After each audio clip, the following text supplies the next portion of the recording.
Bonjour à tous, c'est Manu de You Can Change. Aujourd'hui, j'aimerais répondre à une question qui m'a été envoyée ce matin suite à ma publication d'hier sur mes brûlures. Alors, je vous lis la question que je vais garder anonyme. Salut, je voulais réagir par rapport à ta dernière photo. Je me suis fait opérer d'une ménacectomie. On m'a enlevé un morceau de ménisque dans le genou il y a 3 semaines et à part chouiner, je ne sais pas quoi faire pour accepter le fait que je n'arrive pas à marcher. Par quoi puis-je commencer? C'est une super bonne question. Alors déjà, j'aimerais commencer par la douleur physique. La souffrance physique, c'est quelque chose, pour ceux qui me suivent, que j'ai expérimenté il y a 2 ans notamment, quand je suis rentrée d'Angleterre en France avec le dos. Je ne vous refais pas toute l'histoire, mais ça a été une souffrance qui a été intense, qui a été longue et qui a été difficile. Et à cette époque-là, j'ai eu énormément de mal à passer de la phase de colère, de frustration, de tristesse à la phase d'acceptation que j'ai apprise en fait par la suite de par ma propre expérience et mon propre travail personnel, parce qu'au final on est là pour libérer. Ne pas oublier qu'on est là uniquement pour s'alléger et libérer nos charges émotionnelles, karmiques, etc. Et les problèmes physiologiques en font partie.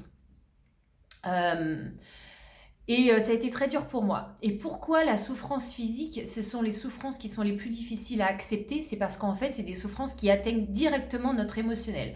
En fait, quand on est atteint physiquement, quand on est en souffrance physique, en fait, ça fait comme si on avait une partie de neurone qui s'effaçait.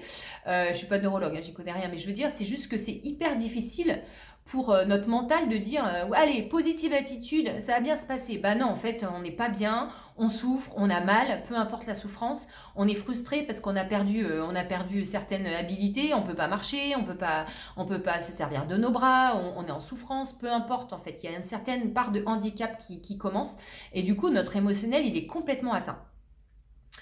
Donc, la première chose en fait que je dirais par rapport à ça, c'est d'accepter la souffrance. Mais avant de dire d'accepter la souffrance, c'est de vivre la souffrance. C'est de dire, ok, là je sens que je suis frustrée, là je me sens en colère. Comme je disais dans ma publication, en fait, c'est de passer par cette phase et d'accueillir aussi les émotions qui nous traversent. C'est-à-dire la colère, la frustration, la souffrance, l'ennui, la tristesse, bref, peu importe ce qui nous traverse, et de vivre ces émotions-là et de les exprimer. Donc déjà, ça passe par là.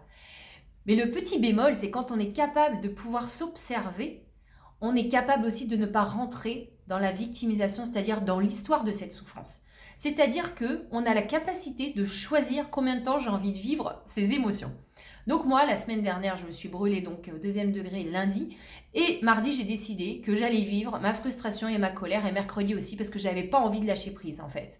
J'avais dit non, aujourd'hui j'ai encore envie de résister, j'ai encore envie de me plaindre, j'ai encore envie d'être en colère, j'ai encore envie d'être frustrée. Et je fais mes pansements n'importe comment. Et je marche et mes pansements ils tombent. Et je suis encore plus en colère. Donc voilà, on est dans cette résistance. C'est-à-dire que quand on est dans cette phase, en fait, on se dissocie de notre corps.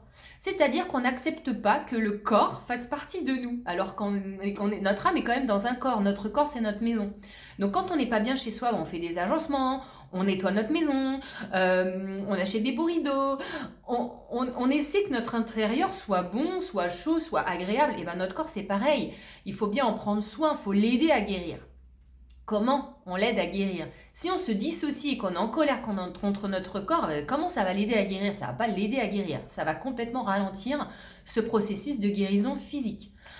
Donc, c'est de choisir à un moment donné qu'on a le choix de dire ok, maintenant j'accepte. J'accepte d'être dans la position dans laquelle je suis. J'accepte ma frustration. J'accepte ma colère. J'accepte le fait que je ne puisse pas marcher. J'accepte le fait que qu'il n'y a rien à faire en fait. Mais j'accepte aussi d'aider mon corps à se réparer. Et comment on va accepter ça? L'acceptation, c'est d'être dans la non-résistance. C'est tout simplement ça en fait. Quand j'accepte, j'accepte d'être dans la non-résistance. Donc j'accepte ce qui se passe. Et je laisse faire. Comment je peux aider mon corps à se guérir? Déjà, je vais lui envoyer des bonnes intentions, des good vibes. Je vais commencer à faire remonter ma vibration. C'est-à-dire que moi, je vais faire des choses qui me font du bien. Je vais l'aider à guérir. Quand je vais faire mes pansements, je vais les faire avec amour. Je ne vais pas la faire dans la frustration. Quand je vais me mettre de la crème, je vais le faire tranquillement, doucement. Je vais être présente dans mes mouvements. Je vais lancer et je vais donner des intentions d'amour, de bienveillance, de douceur à mon corps. C'est ça en fait la non-résistance. C'est d'accepter que le corps il est là où il en est Peu importe en fait du pourquoi, du comment, et oui, enfin moi d'ailleurs j'ai lu, hein, c'est quoi la souffrance émotionnelle derrière, alors il y a plein de choses qu'on peut regarder pour ça, peu importe en fait. Là, l'idée c'est, je vais amener de l'amour à mon corps pour que mon corps puisse se réparer. Ça veut dire qu'on se réassocie à notre corps et on se dit, ok, le corps est mon allié, donc mon corps, je vais t'aider avec mon mental, avec mes pensées, avec mes intentions, et aussi avec tout ce qui se passe autour du corps. C'est-à-dire que quand on est en souffrance, on n'est pas dans la gratitude. Ben non, on est dans la résistance. Mais est-ce que les autres jours de l'année, et ça pour ceux qui me connaissent et qui me suivent, c'est mon allié, c'est la magie de Rhonda Byrne, qui est la gratitude. Donc, est-ce que tous les jours, je dis merci pour un corps qui fonctionne, pour mes bras, pour mes mains, pour mes cheveux, pour mes yeux, pour ma bouche, pour tout ça qui fonctionne? Bah non. Et si on le fait pas au quotidien, bah bam, dès qu'il y a un truc qui fonctionne pas, mais c'est pas possible, la vie c'est vraiment de la merde et c'est injuste, etc., etc. Mais aussi, on n'exprime pas assez de gratitude au quotidien pour tout ce qui fonctionne.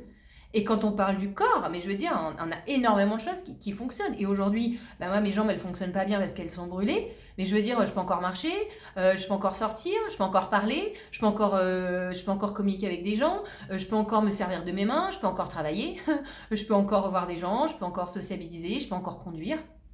Donc, merci pour tout ça en fait, pour tout ce qui fonctionne.